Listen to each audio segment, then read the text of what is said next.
VD. Satheesan സർക്കാരിന്റെ ആദ്യ ബജറ്റിൽ മലബാറിന് പ്രതീക്ഷയേറെയാണ്. മലബാർ ടൂറിസം, ബേപ്പൂർ തുറമുഖ വികസനം, ഗ്വാളിയോർ റയൻസ് ഫാക്ടറി ഏറ്റെടുത്ത സ്ഥലത്ത് IT ഹബ്ബ് തുടങ്ങിയ പദ്ധതികൾക്ക് ബജറ്റിൽ പരിഗണന ലഭിക്കുമെന്നാണ് പ്രതീക്ഷ.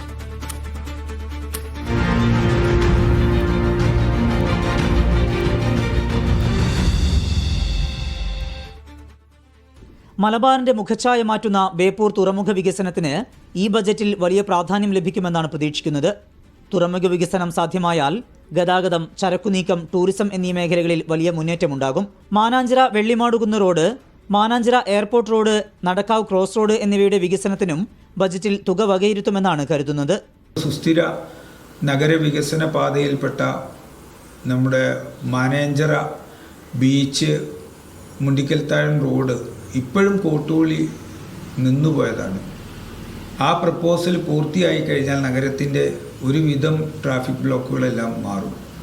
ഒരു ടൂറിസം കോറിഡോർ മലബാറിന് നിർബന്ധമാണ്. അത് മറ്റു പ്രമുഖ സിറ്റികളെ അടക്കം കണക്ട് ചെയ്യുന്ന രീതിയിൽ ബാംഗ്ലൂരിലേക്ക് കണക്ട് ചെയ്യുന്ന സമയത്ത് വയനാട് കൂടി നമ്മുടെ ഒരു വികസന പദ്ധതിയിൽ ഉൾക്കൊള്ളും. പശ്ചിമേഷ്യൻ യുദ്ധത്തിന്റെ പശ്ചാത്തലത്തിൽ പ്രവാസികളും പ്രതിസന്ധിയിലാണ്. പ്രവാസി ക്ഷേമ പദ്ധതികൾക്കും സർക്കാർ പ്രാധാന്യം നൽകുമെന്നാണ് കരുതുന്നത്. നഗരത്തിലെ ഗതാഗതക്കുരുക്കിന് പരിഹാരമായി 15 വർഷം മുമ്പ് നിർദ്ദേശിച്ച കാലിക്കറ്റ് മൊബിലിറ്റി ഹബ്ബിന് ബജറ്റിൽ പരിഗണന ലഭിക്കുമെന്നും പ്രതീക്ഷിക്കുന്നു. വാണിജ്യ വ്യവസായ മേഖലയിലും വലിയ പ്രഖ്യാപനങ്ങൾ ഉണ്ടാകുമെന്നാണ് കരുതുന്നത്. മാവൂര് ഗ്വാളിയോർ റയൻസിൻ്റെ ഇത്രയധികം സ്ഥലം ഇപ്പോഴും ഉപയോഗിക്കാൻ കഴിയാതെ നിൽക്കുന്ന ഒരു പ്രദേശമാണ്. അതിൽ ഒരു IT പ്രൊജക്റ്റ് നേരത്തെ നമ്മൾ കൊടുത്തിട്ടുണ്ടായിരുന്നു.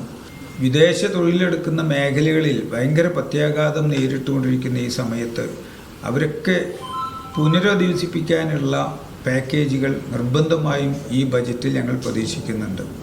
കോഴിക്കോട് മെഡിക്കൽ കോളേജ് വികസനം, മെഡിക്കൽ കോളേജ് ബസ് സ്റ്റാൻഡ് നിർമ്മാണം, മുൻ സർക്കാർ പ്രഖ്യാപിച്ച അവയവദാന ആശുപത്രി നിർമ്മാണം തുടങ്ങിയ പദ്ധതികൾക്കും സർക്കാർ പരിഗണന നൽകുമെന്നാണ് പ്രതീക്ഷ.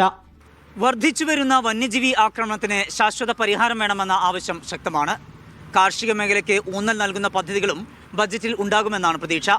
കോഴിക്കോട് നിന്ന് സമീർ സി മുഹമ്മദ്, മീഡിയ 1.